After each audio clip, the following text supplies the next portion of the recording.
नमस्कार मंडळी, स्वागत आहे तुमचं आमच्या चॅनलमध्ये। आवाज महामुंबईचा, शोध बातमीचा, कौल मनाचा। चला तर मग आमचे चॅनल लाईक करा, शेअर करा आणि सबस्क्राइब करा। धन्यवाद। शेतकरी राजावर दुबार पेरणीचे संकट। मुसळधार पावसाने भात शेतीची रोपे पाण्याखाली। शासनाने मोफत बियाणे देण्याची उपलब्धता करावी, काशीनाथ पाटील। कृषी अधिकारी सागर वाडकर यांच्याकडून शेतीची पाहणी। मागील 3-4 दिवसांपासून जिल्हाभरात मुसळधार पाऊस पडत असून त्याचा फटका पेन तालुक्यातील भात शेतीला देखील बसला असल्याचे दिसून येत आहे। भाताचे कोठार समजल्या जाणाऱ्या पेन तालुक्यातील खाडीलगतची भात शेती मुसळधार पावसामुळे पाण्याखाली गेली असून आणखी 2-3 दिवस सलग मुसळधार पाऊस पडल्यास पेन तालुक्यातील बळीराजावर दुबार पेरणीचे संकट उभे राहण्याची शक्यता आहे।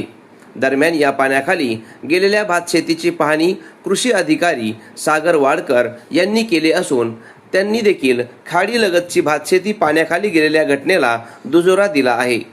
पेन तालुक्यातील जवळपास 10,000 हेक्टर जमिनीवर भात शेती केली जाते।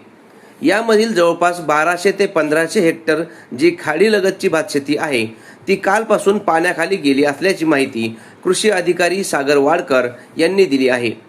तर खारेपाट भागातील खाडीलगत नसलेली काही जमीन आणि पूर्व भागात असलेली जमीन सद्यस्थितीला तरी संकट परिस्थितीत नसल्याचे देखील त्यांनी सांगितले आहे। मागील 2-3 दिवस मुसळधार पाऊस पडत असल्याने जी भात शेती पाण्याखाली गेली आहे, आणखी 2-3 दिवस असाच मुसळधार पाऊस पडत राहिला आणि पाण्याचा निचरा झाला नाही तर मात्र पाण्याखाली गेलेली भाताची रोपे कुजून शेतकऱ्यावर दुबार पेरणीचे संकट येऊ शकते अशी शक्यता कृषी अधिकारी सागर वाडकर यांनी व्यक्त केली आहे।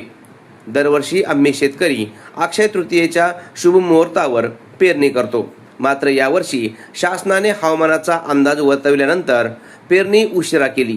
मात्र 400 ते 500 रुपये दराने विकत आणून पेरणी केलेले बियाणे पाऊस नसल्याने पाखरांनी खाऊन टाकले आणि आता उरलेले बियाणे पाण्याखाली गेल्याने शेतकऱ्यांवरील हा संकट दूर करण्यासाठी शासनाने आम्हाला दुबार पेरणीसाठी मोफत बियाणाची उपलब्धता करून द्यावी असे स्थानिक शेतकरी काशीनाथ पाटील यांनी मागणी केली आहे। आवाज महामुंबईचा चॅनलसाठी विनायक पाटील, पेन।